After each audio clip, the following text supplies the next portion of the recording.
Here we go. My name's Todd. This is Cathy. Welcome back to another episode of Zen Parenting Radio. This is podcast number 762. Why listen to Zen Parenting Radio?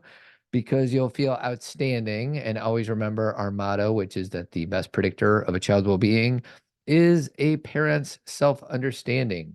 On today's show, you and I were at lunch last week, and you were talking, and I thought of a swingers line. Okay. So we're going to base the main part of this podcast about a swingers line and the meaning behind it as it results to parenting. The movie swingers. The movie swingers. Not like swingers who like. Good qualification. The movie swingers. Not our thing. Nothing wrong with that. Just not our thing. We are in platonic. No, not platonic. Oh, what are we in? Monogamous. Monogamous relationships. Relationship. Platonic means we're just friends. Relationship. Did I say that T word? You said relationships. Oh, like there was one more. Yeah. Monogamous. In swingers, it's relationships. The movie No, in the lifestyle. Correct. Yeah. And we stayed somewhere in Arizona, and they had an upside down pineapple. They did. There was some things at the house we stayed at that made us think maybe it was a place of joy for many.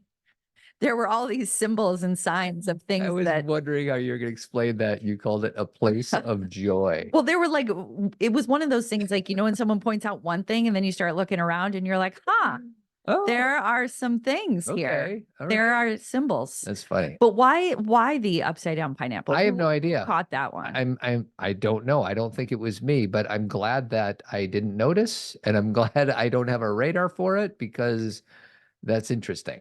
I know. I was just re-listening to the rewatchables about Risky Business, and for those of you who have seen Risky Business, basically Joel Goodson ends up like having a brothel in his house, and his parents come home not too long after that. Yep. And they were just talking about what's the energy in that house? Do you know what I mean? Smell of sex. Well, that's the thing, is they were kind of like, there's the literal. And I don't remember like a cleaning service coming in for Joel after the party. He had no cleaning service. All of this stuff was on the lawn. There's no way the parents didn't know. I guess that's what Sweetie, happens. the egg was cracked. The egg was cracked. That's how they found out.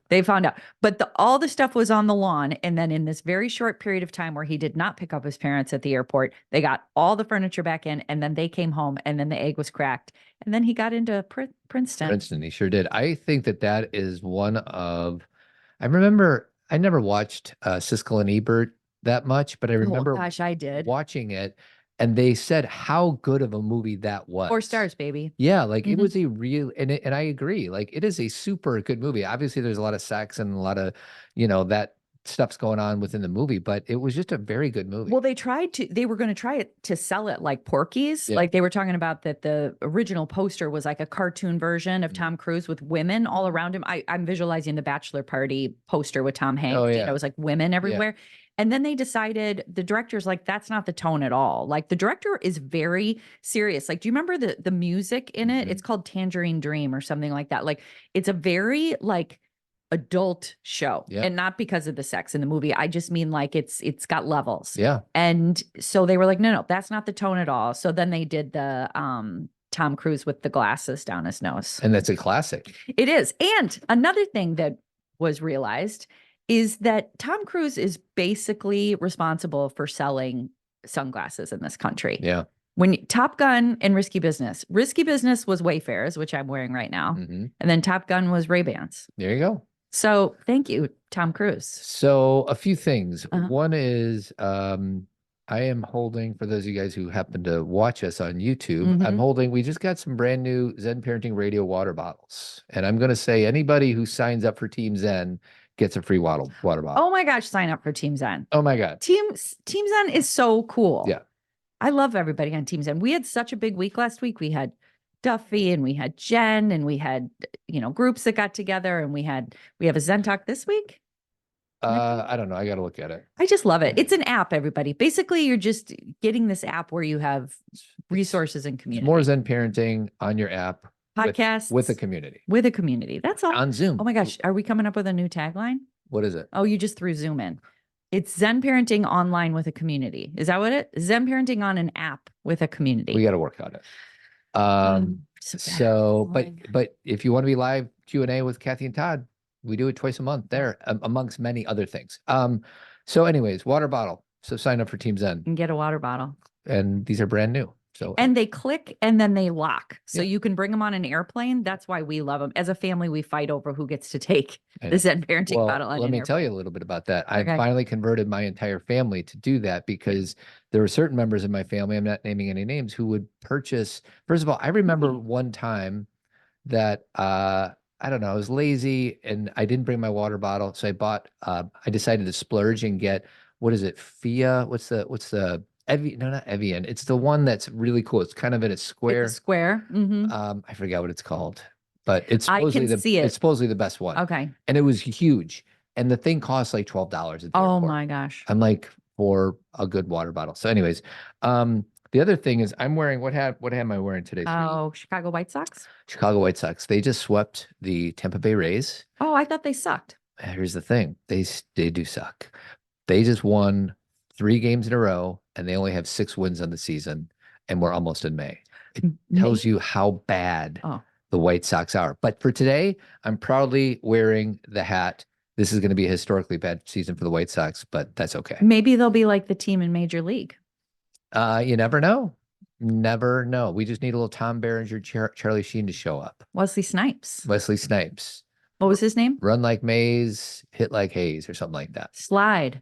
The slide. Isn't it because he could steal bases? Yes, he was very fast and he hit a lot of pop-ups. And Tom Berenger really wasn't a good ball player. You know, no, he's not a natural athlete. But Charlie Sheen is. Charlie Sheen Wild thing. is a very good athlete. I think the best athletes out there are like Kevin Costner, even though he's old now, he's still really good. Charlie Sheen. Charlie Sheen is really good. There's a bunch of them, and I'm sure I'm forgetting many, but it's funny as somebody who loves sports. Yeah, who's in it? One of the first things that I look for is if somebody like Michael J. Fox is one of my favorite human beings on this planet. He's bad at basketball. And He's really bad at basketball in Teen Wolf. And then they have a double kind of do for it, but you know it's not him. Well, it's not him because he's like 10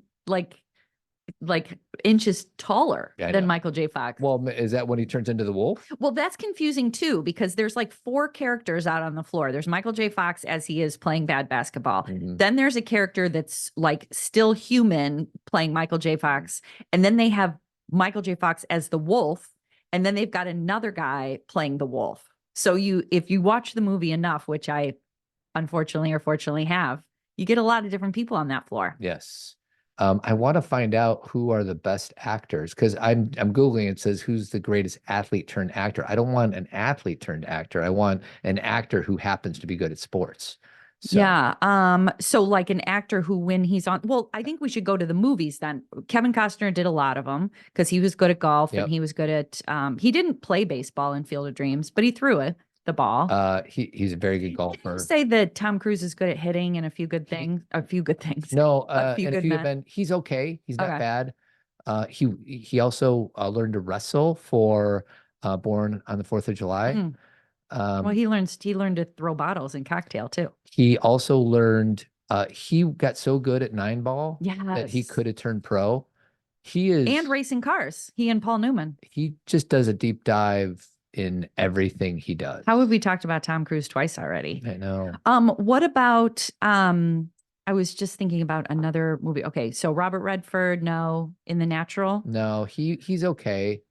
What about Vision Quest? What about him? Loudon Swain? Yeah. He's okay, but that's wrestling. And I wrestled and I have a lot of respect for wrestling, and you know, you can kind of fake your way through wrestling a little bit more than you can fake on screen. On screen. Yeah. So what about like Any Given Sunday football players? Jamie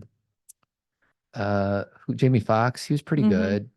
I remember in Friday Night Lights, and I don't know if it was the movie or the TV show, but there was something about who it started. They called him. It was an S. He was their running back.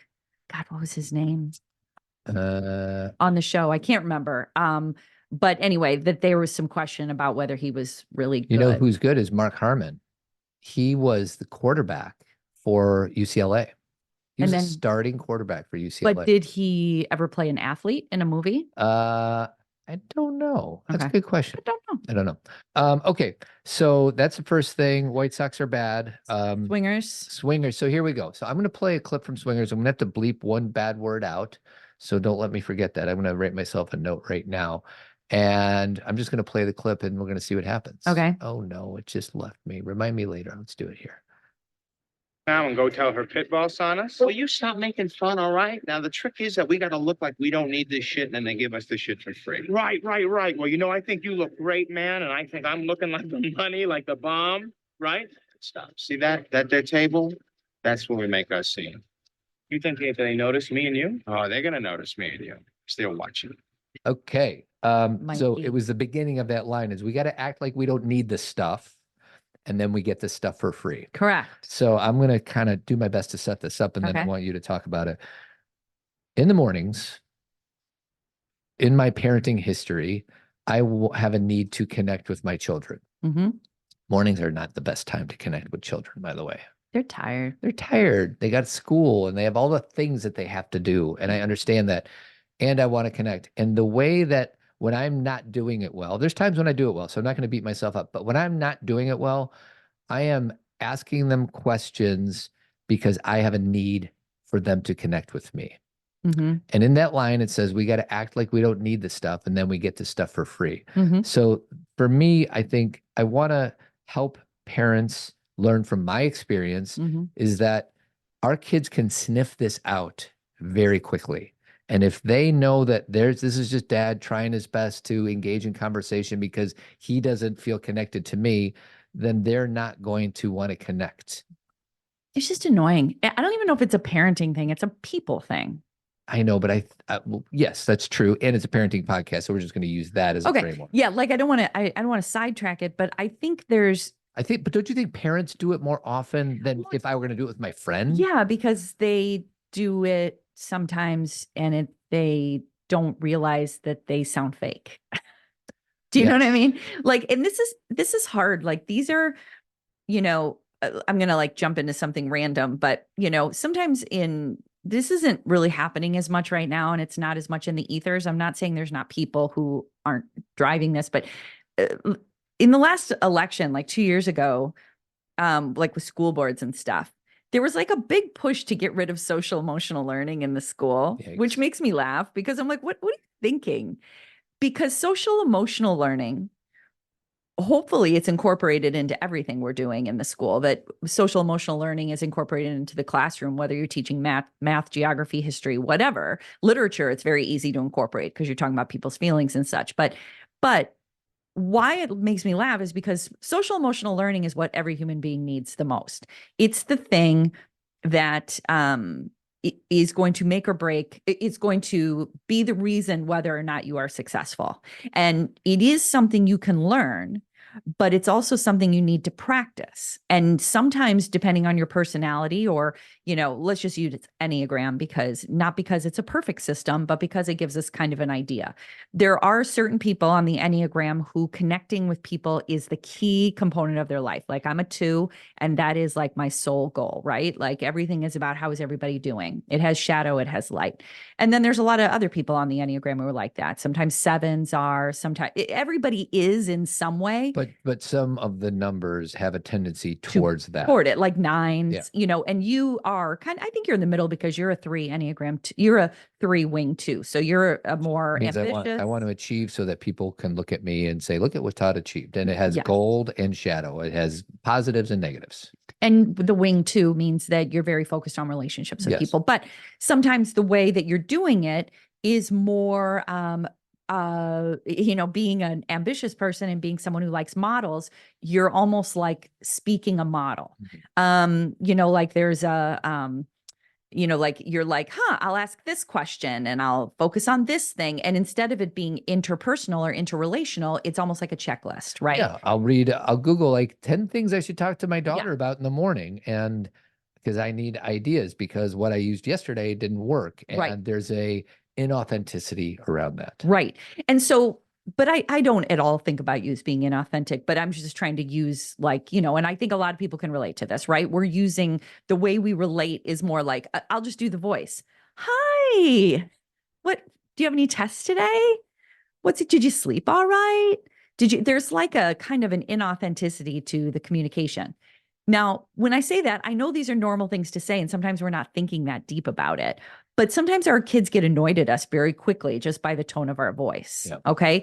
And they can tell that we want to engage in conversation, and they're just kind of tired and annoyed. Mhm. And then we get annoyed at them for being annoyed at Yep. us because we're trying our best to be nice, and we're at least trying to engage. And if you were a nicer kid, you And would. they're on their phone eating their cereal. Right. Like, at least I'm making an effort. Right. Because we are still children ourselves inside, and we want people to acknowledge what we're doing. I'm doing so much writing on this right now. Like, we just really we are like, look at me and look at what I'm doing and give me positive feedback for what I'm doing, and we even do that with our own children. So the whole thing about the swingers quote about act like you don't need it, act like you don't need the stuff and get it for free. It's not about playing another game. Like, we're not going to be like Mikey and T. We're not going to like act like we're above it. We're just going to be a little more chill. Like, we're not going to go to our kids and need things from them. We're just going to have normal conversation. Like, sometimes I come downstairs, and by the way, I don't always do this perfectly. It's just I think it's a little easier for me through practice. This is what happened. We're at lunch.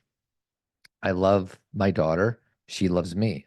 And in the morning, I am trying to navigate this in a way where I can connect with her before she leaves, because she's about to leave for 7 or 8 hours.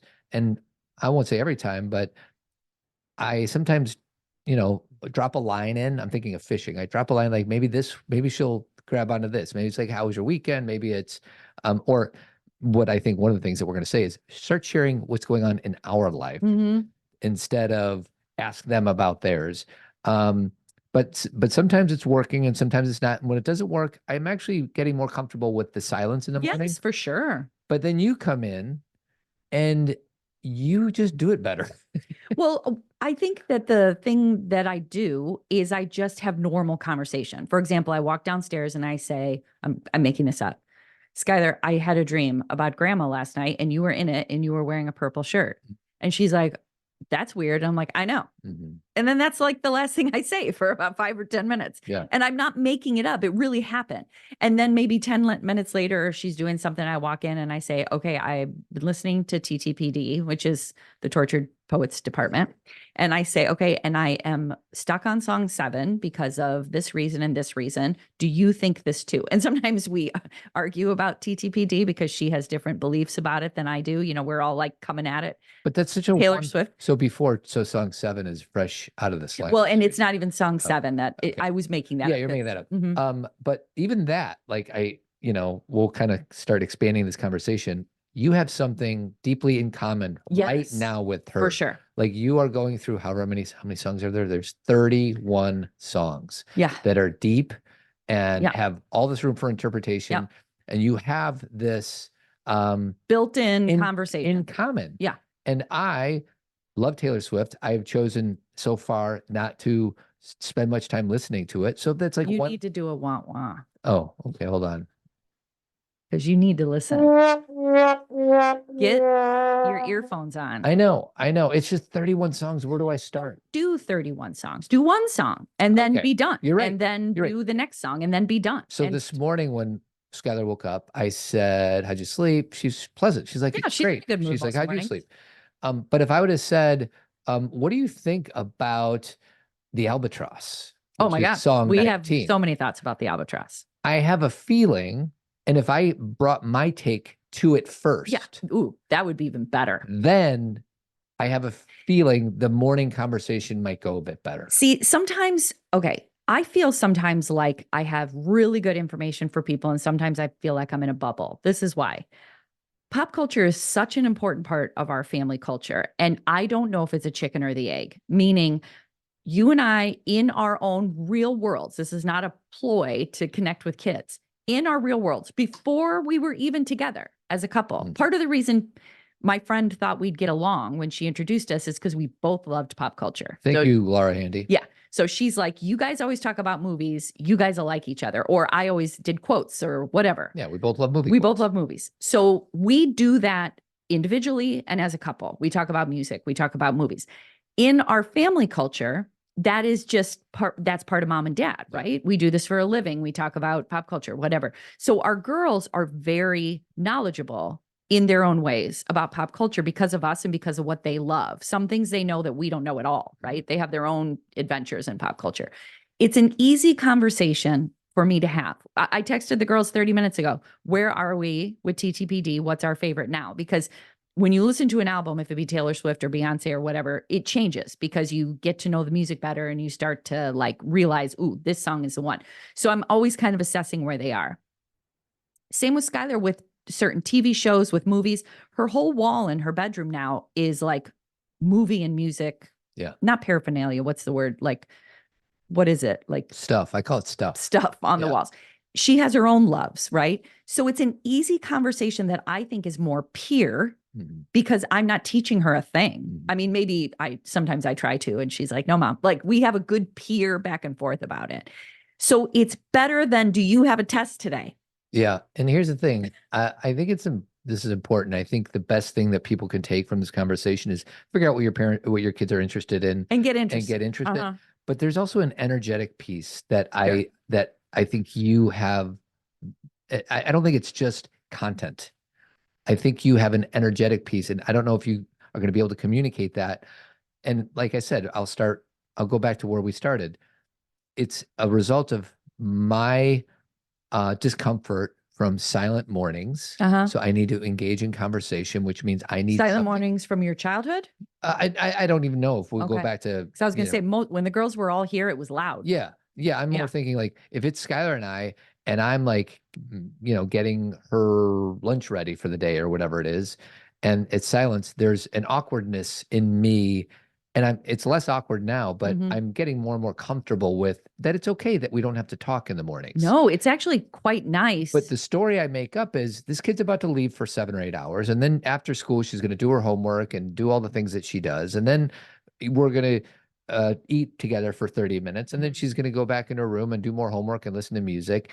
And I feel like there's an opportunity here that I'm missing out on. Well, and everything you just said is why when you ask a question, there's too much pressure. Yeah. Because the thing about energy is it's not about the words we choose. It's about how we come into a situation and how loaded we are. Like, and this gets a little bit, it's not about spiritual, but it gets into energy, energetics. And some people don't feel this or see this as much as other people do. I can tell when someone comes in the room and they're weighted down with something, right? There's like an energy, and sometimes it's something they need to say. And sometimes it's about this need for connection, like I feel alone. I feel like you can feel it from people. And I think we all have this capacity. We just don't tap into it, or we're so focused on what our own needs are that we're like kind of pushing aside what other people need. And we're like, I need this.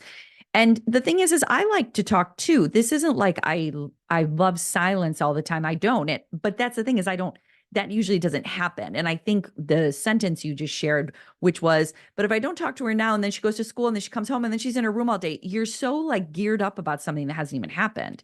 And so if I understand, like, I'm not saying you're wrong or it's weird to say that. It's a good prediction. Yeah, it's a good prediction. But then if you're there in your head, then when you're talking to her in the morning, that's in there. Well, and I think what you're saying is I'm not present. Yeah. I'm thinking about this afternoon and tonight when I have her here in the morning with me right now. And are you trying to make yourself feel better? Yes, right. Yes. Totally so she feels that too. She's kind of like, okay, and she sometimes totally just goes with it. Like, okay, yeah, I do have that today, or yeah, let's do that or whatever. And here's the thing. We're also all human. There's nobody, like, it's not like I have this thing where I say things and no one gets annoyed. That doesn't happen at all. Everyone gets annoyed at me. I don't. You do too. Everybody gets annoyed at everybody. But it's being conscious of the energy you bring into every conversation is going to be a significant aspect of how that conversation unfolds. So if I'm walking downstairs and my first thoughts are going to be, and again, she's older now, so this isn't a thing. Yeah, did you pack 16, so everybody knows. Did you pack your backpack? Did you make your lunch? Do you have a test today? Did you turn in that form? Are you ready? Oh, I don't know if you should wear that today. It's cold. If everything is like that, first of all, they're going to be like, oh my God, goodbye, right? Like, stop talking to me. And then if we come down and we're too in our heads or we have our earphones in and we're not even connecting at all, that's kind of not great. Yeah. So there's this middle place of like, there's like one thing I try to do, and sometimes I even forget I have my earphones in, is if someone else is around, I try and take them out. And when I'm saying try, no, that's not a great word. I attempt to be thoughtful about taking them out. Sometimes I realize I've had them in the whole time and I didn't even know. You know what I mean? Like, does anyone wear AirPods and you kind of forget they're there? Sure. But I think there's it's symbolic, and it's also very literal for me that if someone else comes in the kitchen and I have earphones in, I take them out, meaning we don't have to talk, but I am here. Mhm. You know what I mean? Like, I am going to engage. And sometimes, like at night, I'll say, hey, anybody who's in the kitchen, I'm putting my earphones in, so I'm going to be, Yeah, you're locked out. I'm You're- locked out. You're zoned out. And sometimes Todd will try and ask me questions, and I do the same thing to you when you have your earphones in, and he'll keep asking me questions, and I have to keep going click to my earphone, and I'll say, Todd, I have my earphones in, so don't ask me questions. Yeah. Because I can't. So, and I know that's about Todd and not our kids, but it's very similar with our partner. Mhm. Like, if we're walking downstairs at night or in the morning and we're talking to our partner in a really like fake way, you know, it's Or you're gross. looking at your phone, or so I want to pause the conversation real quick. Yeah. And this podcast has been brought to you by Cathy Adams' Substack account. Nice. So let's pretend somebody doesn't know what a Substack Okay. is, because I still don't quite understand. Okay, so basically old school, I'm going to go way back when it was like when JC was born, or like 2 or 3, I started writing what we now call a blog. And I used to send out, it was like in newsletter form, and, you know, people would subscribe to it, and it was just a blog. And then as we evolved over the years, social media became bigger, right? Do you remember when people would write like huge Facebook posts? Mhm. Do you remember that? And Yeah. so you'd read, instead of a blog, it would just be on social media. And then, you know, there's been many different ways of doing this. I don't remember when Substack started. It's been around a long time. I'm late to the party, to be honest. Like, it's been around for a Sweetie, while. if you're late to the party, then I don't even know there is a party. Well, the party's been going on, and I've been watching it from afar and kind of excited about it. But you and I were using MailChimp, or I should say I was using MailChimp for my Zen Parenting Moment. And MailChimp is a great newsletter service. It's been working. I've been doing Zen Parenting Moment for 5 years, and it's been working just fine. But Substack is like an old school blogging platform, but it's got so many more capabilities. So you can go back to people commenting or liking, but it's also like a social media place in itself, where there's like a, you know, oh gosh, I'm losing the words, like not a thread. You know, when you're scrolling through, what is that? Everything you can read. A screen? No, Sorry, you're so babe. bad at this when we talk about these I'm things. not a good. I know, as I can't get the word, but you have your own, like, so say, Todd, you're on Instagram and you're scrolling through, your feed. That's Okay, what I'm yeah, looking yeah. for. You've got your own feed, so you can read everybody's Substack, and basically anybody who is in the world of writing is there. Okay. Because people can like support each other. Like Duffy just came out with a Substack about a month or so ago. So now on my page, I'm supporting his Substack. You know what I mean? And Substack is an American online platform that allows journalists, writers, and other content creators to publish newsletters and establish a subscription-based audience. It provides tools for authors to create and distribute their newsletters, manage subscriptions. Are we doing subscription-based stuff or not? yeah, so everybody that was subscribing to my Zen Parenting Moment on MailChimp has been moved to Substack. So they don't have to do anything? No. Okay. If you already subscribe, then you already got my newest you got my newest newsletter on Friday, and you may not have even noticed it was a different, you know, Mhm. like platform. I don't know. But you may have noticed that you can now like it, or you can comment, or you can share it. It's like so much more accessible for our current, you know, social media platforms and everything. And now if you don't subscribe to Zen Parenting Moment, you can just go to Substack Cathy Kasani Adams and you can follow me, or you can subscribe. Subscribing is how you'll get the newsletter every Friday. That's what I recommend, because that's really the writing I do. You know what I mean? I put Right. something out every Friday morning. So subscribing is really the way to get that. But anyway, I'm excited about it. I think it's so much easier, and I just feel like I'm up with the times, Todd. I'm getting up with the times. Welcome to 2024. Right? So no call to action if you already get your Fridays Yeah, and parenting. if you already subscribe, or if you got my Zen Parenting Moment on Friday about TTPD, then you are already subscribed. And the link will be in the show notes. Yes, thank if you. somebody Yeah, doesn't just want to do that. Scroll down and look at it. And everything I've written all my other Zen parenting moments are there now too, because Brad put them in. And So you couldn't do that on MailChimp. I couldn't do that on MailChimp. I could only just do my most recent posts. So now all my posts are there. So if you've been like saving my newsletters, because some people are like, I go back and read it. Now it's on Substack. Yeah. So just subscribe and you can go find it. So I want to pivot over back. So this is somewhat in the discussion we're having, but it's kind of a silly, funny thing. Okay. Have you noticed, and maybe it's always been like this, but as we get older and our daughters get older, that if we mispronounce something, that they jump all over us? Correct. Oh, yes. Can you come up with any examples? Because I feel like they're particularly tough on you. Okay, first of all, they are tough on me. And I have to be honest, I was so tough on my parents about this. I was such a stickler when it, especially pop culture stuff, saying a word the wrong way grated on me when I was their age. I would even say through the time I was 30. And then I think once I had kids, my brain got so messy. Yeah. And I just kind of lost the need to do everything right in that category. And I don't know if my brain can do it anymore. But like, for example, I said, what was the word I was saying? I remember exactly where I was. And she's like, why do you say it that way? Yeah. Well, I can't think of it because it happens all the time. I know. Well, okay. So for example, because we were just talking about Taylor Swift's album, there's a song called, and I'll say it the right way. Taylor says Cassandra. Okay. And Cassandra, that's how she says it in the song, but it can also be Cassandra. And Right? you say Cassandra. Yeah. So say Cassandra, and then I'm going to pretend to be one of our 3 daughters. Cassandra. Mom, what are you, Mom? It's Cassandra. It's not that. And I'm just like, chill. And what I do, try to lighten the mood, I jump to their side. Yeah, you're like, yeah, Mom. Kind of making fun of them because it's so silly. Yes. And I just wonder if that's happening in just our house or if other parents can relate to that. Of course, other parents can relate to that. Like it's like trying to use their language and just not doing it right. Like, and I do use a lot of their language. I really do. Like it kind of comes naturally. Like we've said this before, but JC has been using a lot of different language her whole life. So I pick up on it really fast. Yeah. And a lot of times it's a little ahead of the, before it becomes really, a part of their culture. We've just heard it early. So, I tend to say sus. I don't say bruh. That's not something I say, but I tend to say sus. I don't say briz.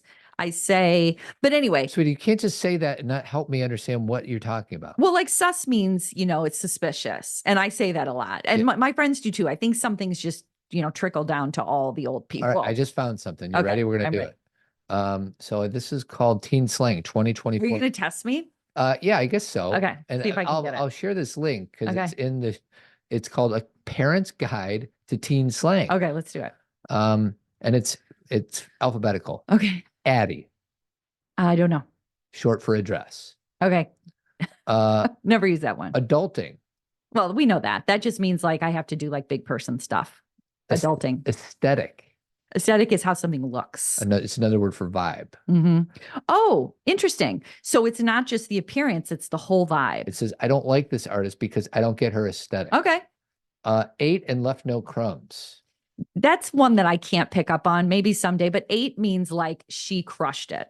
We're going to go through this because I think this is important for parents of teenagers. And left no crumbs is like she ate and it was like she crushed it. It says it's used when someone does an exceptional job at something. Yeah. Tamara just performed all of Bohemian Rhapsody by herself. Ate and left no crumbs. I'm going to use all of these with our kids. Good. I'm Basic. sure basic means like norm, mid. A way to describe something who lacks originality. Yeah. BB. No idea. The 2 letters. No idea. Synonym for babe or baby. But usually used for friends. Pronounced BB. Okay. Never heard it. Beige flag. I know that red flag is like something bad. Green flag is like, it's good. Very good, sweetie. Beige flag is like kind of norm. Refers to a behavior or personality trait that is neither positive nor negative. Yeah. Just a little quirky or strange. Yeah. Beige. Bestie. Best friend. Bet. You bet. Like, yes. That's very good. You're doing so much better than I would have done. A response, word synonymous with okay. Okay. So next time my daughter asks me something, I'm going to say bet. Yeah, but you got to know how to do it. You can't just like you got to practice. I'm going to say bet. Okay. Did I do it well? Kind of. Your tone was weird. You go bet. You got to be like bet. Okay. All right. Big. I don't know. A Big. word that adds emphasis in multiple contexts. Okay. Big mad Big mad. Yeah. means being extremely mad. Yeah. Blueprint. Like a path, a layout. Used when someone did something so well that it became the standard by which everyone else does it. Mhm. Every boy band these days is trying to be One Direction. They really are the blueprint. No, they're trying to be Backstreet Boys. That's right. Boy. Tell me why. What do they mean One Direction? One Direction is Sweetie, like, teenagers don't really know BSB. okay, Boo. like your girlfriend or boyfriend. One significant other. Yeah. Booed up. That your relationship up, like you're, To be in a romantic relationship. I don't get it. What's the difference between boo and booed up? well, your boo is the actual person. So Okay. you're my boo. Okay. If we're booed up Oh, together. we're booed up. Yeah. Oh, I didn't know we were booed up. Yeah. That's so exciting. Boy, B-O-I. I don't know. It's another way of spelling boy through text or on social media. Oh, boy. That makes no sense to me. Okay. I think they should just use the Y instead of the I. Bop, B-O-P. It's like a good, like awesome song that you can rock out to. Sweetie, I would get 0% on this test and you're getting like 80%. Well, and it's funny because they're like we're talking about Taylor's album a little bit today. If you can't tell, I'm trying to bring it in, and people were upset with it because they're like, there's no bops. Yeah. And it just means there's no like, look what you made me do, or there's no, Bejeweled, and they're like, there's no bops. So I want parents to play this, but for themselves to see how good they are. Are you gonna I put a would be link? Terrible. Yeah, I'll put Okay. a link in, or they could just play it while they're listening to this podcast. Okay. Bougie. Bougie is like really like hoity and like, rich, and, like if you're going to like a really nice house, like a nice Airbnb, and it's really nice, it's bougie. Bruh. Bruh is like, they use it like, come on, but it means like it's like saying, well, come on. It means bro. It does, but the Bruh. way that they use it, B-R-U-H, like if, like, say I Yeah, I text think something to JC and it's funny, she'll go bruh, Yeah. like that. Yeah, I think you're right. Bussin. B-U-S-S-I-N. I think that means you're like doing something really good, right? Really, really good. Yeah. Usually used for food. Once used twice in a row if the food is really spectacular. Like bussin'. Those fries look bussin', or they are bussin'. Wow. Oh wow. You got to use that next time we have dinner. My tonight. God, this pasta is bussin', everybody. No, you guys say bussin'. Oh, I'm totally gonna annoy all three of my daughters with Okay. this. I'm gonna light up our text, family text chain. But you don't start with it. I'm Have just it be gonna a say response. bussin'. I'm just gonna say Oh, bussin', gosh. everybody. Okay. Canon, head canon. What the heck is that? Canon, isn't that like similar? And again, I've never used it. Let me be clear. Yeah, But isn't that like where it began, like canon, like the, pretty good. The actual plot of a book, movie, Yeah. or show yeah, versus ideas people have that they want to be canon. yeah. Head canon. My head canon is that Thor really likes cats. You can't really tell me Percy Jackson doesn't have ADHD. It's literally canon. I Yeah. don't even know. What It's literally like baked in. Cap, no cap. Yeah. No cap is like no lie, and cap is lie. Man, you are so good at this. Catch feels. That means you're starting to like somebody. Catch these hands.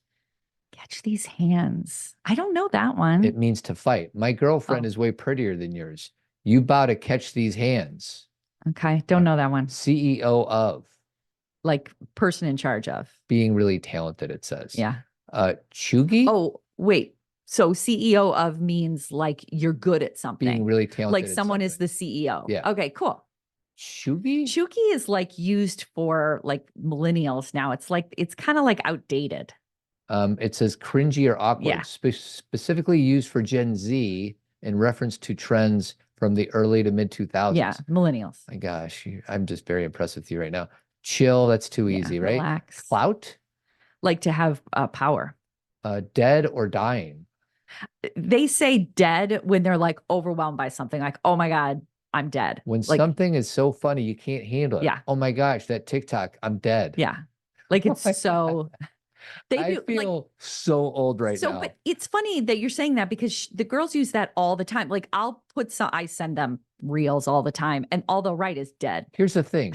Did we have this much slang when we were Of little? course. I don't think we did. I think they've built on the volume of slang. Dude, okay, some of our slang has become so commonplace. That we don't think of it as like slang. just the word awesome. Yeah. It's such a Gen X word. Yeah. And it's pointed out a lot because Gen Z doesn't use the word awesome the way we do. Yeah. We say things like some of it is kind of lore, Yeah. meaning like I didn't really say gag me with a spoon. Yeah. Right. But it was part of our generation. Yeah, right. And then we'd sometimes just be like, oh my God, gag me. Yeah. And we were so used to it. I mean, I know for sure, Manisha and I had a totally different language because my mom told me to stop using it. What about drip? I don't know. Something that's coming slow? I don't know. Drip refers to a really cool outfit or item of clothing. Oh, no idea. Never heard that. Facts. FACTS? Yes. Truth. Yeah. Being in Mhm. agreement with something. Facts. So, and that's another thing. So the two things that the girls write the most in our text is iconic, which is probably on there Yeah. somewhere, and then facts, Yeah. which just basically means if I send like a picture and I'll be like, oh my gosh, I love this person, and they'll just write facts. What about the letter G? Is it just OG, like the best? No. No? What is it? It's a term of endearment for friends. Hey, G, what's up? Oh, never heard that one. Gassing? I don't know. Gaslighting? I don't To know. hype someone up. I'm always gassing up my girlfriend so she knows she looks so cute. No, I didn't know that one. Sweetie, I'm gassing you because you're so cute. Mm. I don't think I'm using it right. Thank you. Girl dinner. I think. Oh, girl dinner. We know that.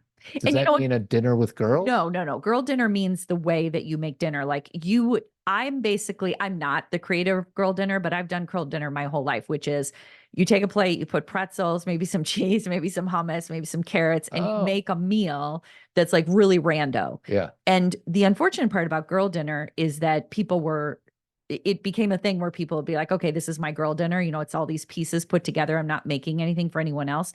But then it got kind of into the eating disorder category. Yeah. Where girl dinner started to be like, don't eat that much.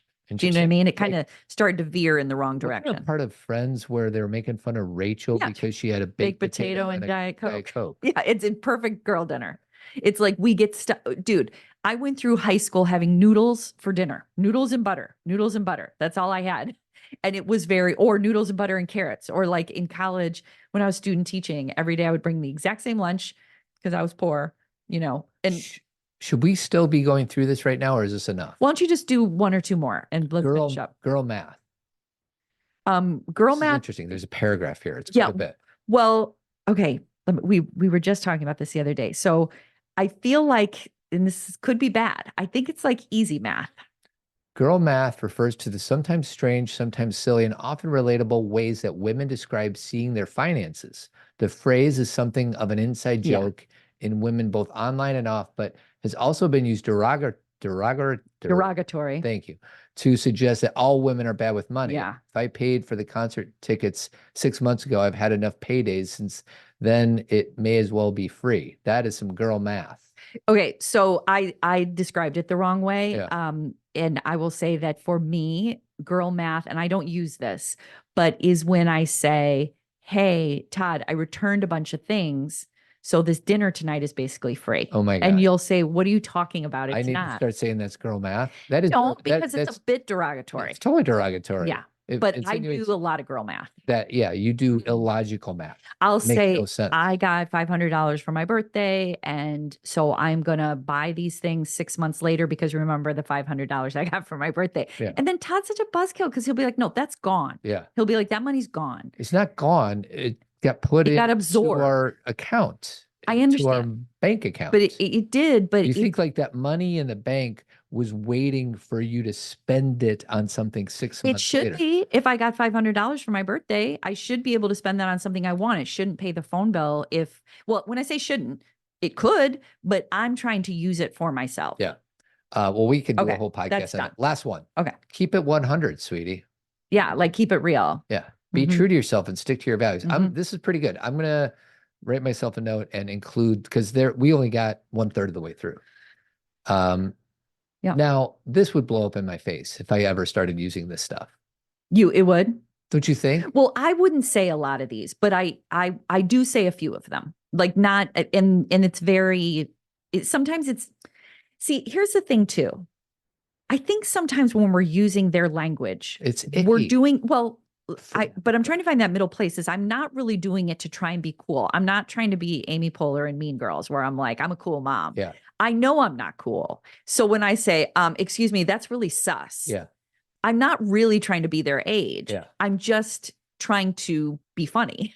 Do you know what I mean? But yet sometimes with my girlfriends, I do say sus. I just think that generally speaking, when us old middle-aged parents try to enter the world of teenagers or 20s or adolescents, there's like an icky, like, just stay out of my world, Well, mom and dad. Here again, this is so nuanced because definitely, if you are trying, again, have you seen Mean Girls? Do you know the whole Amy Poehler character in I'm that? embarrassed Okay. to say I have not seen Okay, it. so she's Lindsay Lohan's mom, or excuse me, no, she's Regina George's mom. So she's Rachel McAdams' mom, and she's like trying to be super cool and like trying to use her language and being like, "You guys can drink here and you can tell me anything."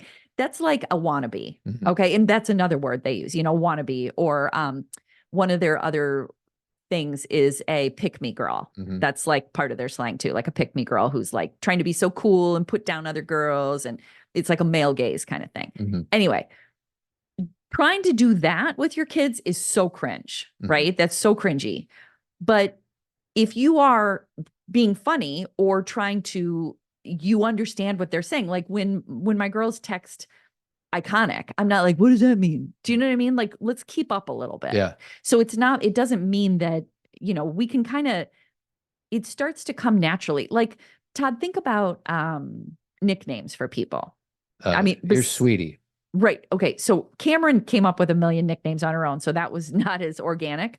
But nicknames start to become normalized in this way where we don't even realize we're doing it. Yeah. Right. You know Yeah, what I mean? Like right. all of a sudden you're calling someone by a nickname and you're like, I don't know when it transitioned. It's the same way with language. If you're using it because you're trying to be cool, then Mhm. gross and cringe. Sure. Right. But if you're like, it's starting to become part of our family vocabulary, Yeah. then so be it. Right. It's kind of, that's kind of how I see it. You know what? It's just genuineness. Yeah. Just authenticity. Are you just being yourself or are you trying to be somebody else? That's all. I think I may have found the scene from Mean Girls, even though I've never seen it. So just tell me if I'm in a scene Okay. where Just want you to know, Yes. if you need anything, don't be shy, okay? There are no rules in this house. I'm not like a regular mom. I'm a cool mom. Right, Regina? Please stop talking. I'll make you girls a hump day treat. Shake rings all the thighs. should I keep going or is No, that good? I mean, that's Yeah. the most famous scene. I Yeah. mean, she's got a few other scenes. And then her like younger daughter is in the other room dancing to Kellis, which is like a totally adult song. Like, and her daughter's Regina George. Mhm. The cool mom thing is not working out so well. So it's just, we all know those people, right? Sure. And we're all attempting that. But there's a way. Okay, so let's go back to the beginning thing, which is don't need the stuff and then you get all the stuff. Yeah. If you can be yourself and also kind of be open and fun or funny about the world going on around you, it kind of works out pretty well. Mhm. Do you know what I mean? Like and to Todd's point, the girls still get annoyed at certain things I say, especially when I say words wrong. They get annoyed at you sometimes when you're asking questions that seem staged or stiff. Yeah, We're not going to do it perfectly. We have and our daughters love us. We love them. But I annoy them one way and you annoy them A different way. Because we're parents. We're their parents. Yeah. And there's just no way around it. At the same time, I'm not that annoyed when they're annoyed at me. Like, No. I think it's funny, especially when you join them and you're like, yeah, mom, that's just the worst. I'm trying to think of that. What was that word that I was saying? Because they kept saying, oh, it was bejeweled. She was making fun of the way I say bejeweled. You sound like you're saying it right. I know, but she was like, it's bejeweled. And I say bejeweled. Like I put a D on the end. Yeah. And that's where I'm like. Because she always Lighten says that I say, best believe I'm still bejeweled. She's like, why do you say it so long? And that's a total mom annoying thing. My mom, we still have jokes about things my mom used to say. She couldn't pronounce guacamole. Guacamole. She wouldn't say it right. She put an L in there. And what is it about that dynamic of when our parents say something wrong? I remember, I can relate to that. your mom would say things. Remember, she'd always call it Jerry Steinfeld. Seinfeld. We'd be like, it's Seinfeld. Yeah. And then remember when your mom forever was saying cool to everything? Cool. We'd be like, we're coming over. She'd be like, cool. Cool. We'd be like, yeah, we're going to do this. Cool. So then we started saying, cool, Sharon. Yeah, cool, Sharon. That's right. So we are not immune to this. And this is kind of like, instead of being offended, understand that you are kind of cringe. Yeah, you by default, you're not supposed to be cool. Yeah. If your kids think you're like the coolest person on the planet, That's not great. it's not great. But it is great if they like see, this is such a funny conversation. I've shared this a lot, but I have to keep promoting my book, as part of marketing. I'm writing this book called Restoring Our Girls, comes out in January. And I'm trying to find this balance between, no, you don't want to be cool to your kids. That's not the goal. But for them to respect you or to know your genuineness or to trust you as a human, that is cool too. Yeah. Right. We don't need to be cool, Amy Poehler cool. Right. We don't need to be like, I go out with my kids and I drink with them. And that's not what I'm talking about. Right. I'm talking about like, you can be an honest, trustworthy person and they do think you're cool. Yep. That they may not want you to hang out with their friends, but they, like Cameron still, because my Instagram is Zen Parenting Radio, she doesn't love if I'm like commenting on a bunch of her posts. Like I can like anything, but if I'm commenting, she's like, How rude. well, the girls have been troopers about what we do for a living. Yeah. I mean, and she's at college. Mhm. And if on her feed in college, it's like Zen Parenting Radio. And it's like, you look so beautiful. I love you or something. People are going to be like, what the hell's Zen Parenting Radio? Yeah. And then all of a sudden, everybody there knows we're podcasters. Yeah. Right. And that is, Last she's thing not, you want is you want your friends to know that your parents podcast about parenting. well, and that's the thing is Cameron has explained to me that it's like two different ways. She's like, part of it, I am kind of like, let's just leave that out of it because, there's teasing and everything. She's like, but there's another part of it when they do find out, she's like, I'm not embarrassed at all. But when they're like, oh gosh, your parents did that podcast thing, she gets really defensive and she'll go, no, they've been podcasting. There you go, Cameron. For like 14 years or Yeah. 13 years. So she's kind of walks that line between, let's just leave it out of the conversation. And if you're going to bring it up, Yeah. I'm going to tell you that no, they're not jumping on a bandwagon. Yeah. So that is that in itself is a perfect example of, as parents, where we often fall, Yeah. right? Is, she's not walking around wearing Zen Parenting Radio sweatshirts, No. but she also is not at all embarrassed by it. Sure. It's just not her life. Yeah. So anywho, I feel like that's a good place to close shop. okay. So let's end with one of the songs. So which one? my Substack was about Taylor's new album, and it really wasn't. It was more about my takes on the storytelling that she does and how we sometimes think we know everything that she's talking about, Mhm. and we don't. Yeah. Because I'll tell you why. This album tells us that we've been wrong about a lot of things for about 10 years. Yep. And not everything, but there's more story. Of course there is, everybody. Just like, say you've been listening to this podcast for 13 years. You're like, I know everything about them. No, you don't. We Right. share a lot, but we do not share our whole lives. Sure. We share a very curated, not disingenuous curated, but a very, we make decisions about what we share. Sure. And so same with We'll give listening you an to an inside artist. peek, but not everything. Yeah. And so anyway, why don't you play? I think, did I have you pull up the Bolter and go to about 2 minutes and 50 seconds. And this is why I want you to go to the Bolter, which I think is, I don't know what number it is.